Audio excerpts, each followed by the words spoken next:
what we want in South Africa is that our humanity should be acknowledged.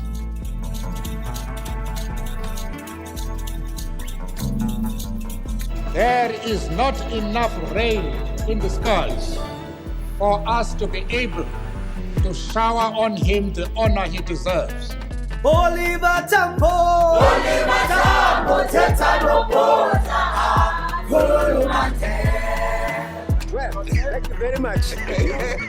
You have turned me into a little film star.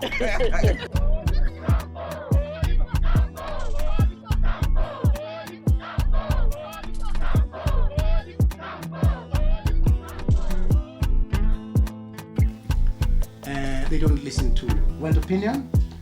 They're assisted instead by the big powers, and so they carry on.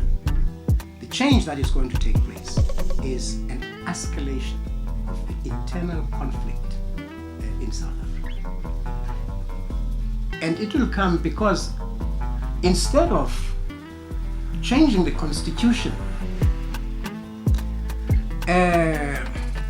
so as to accommodate the just demands of the majority of the people, they are changing the constitution to perpetuate the status quo.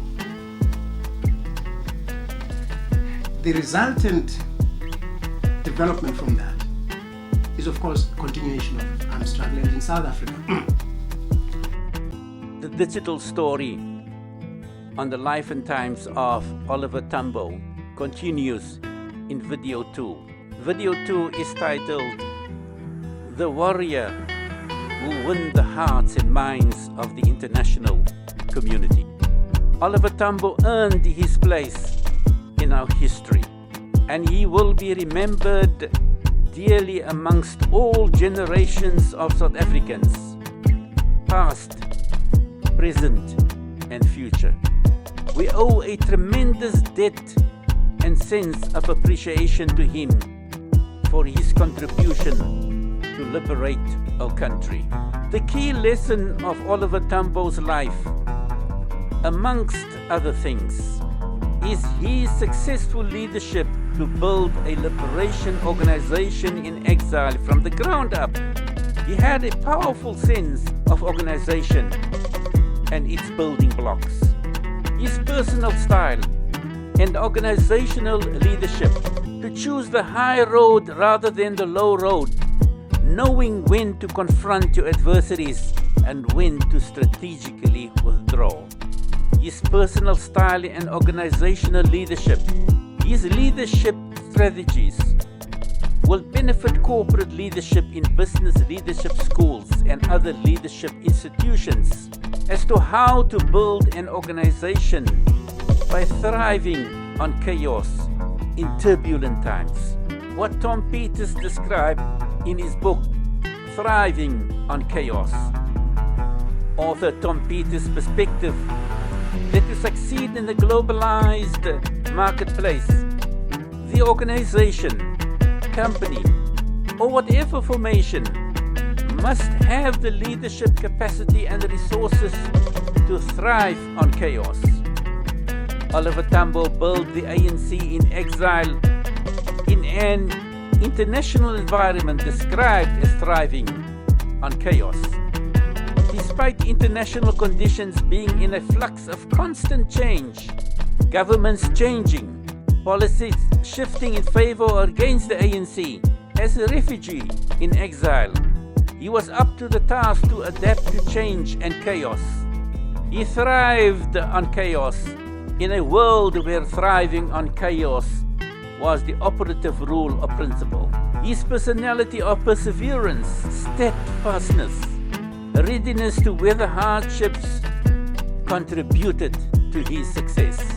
He never gave up persuading the unpersuaded heads of states that their support to boycott South Africa in every respect will effectively contribute to liberate the country. His message to the international community was that their support will strengthen a globalized human rights culture. He did not take no for an answer, but persistently pushed the ANC's international agenda to liberate South Africa. There is nothing more constant than ongoing political change. One political party replacing another as the ruling party could shift its policy against the ANC. Oliver Tambo had to face this political reality as part of his strategy. The international community had to be convinced that opposing apartheid was the godly and humane thing to do. But it was precisely in such an unstable international political environment that Oliver Tambo operated and thrived. He did not live to see the fruits of his lifelong struggle to liberate South Africa come to fruition. After suffering complications following a stroke, Oliver Tambo died on 24th April 1993 at the age of 75. His death came 14 days after leader Chris Hani's assassination and 1 year before the 1994 general election in which Nelson Mandela became the first president of a liberated South Africa. The diplomat warrior left this world rest assured that South Africa was on the path to freedom and that the will of a freedom-loving people has prevailed over their oppressors.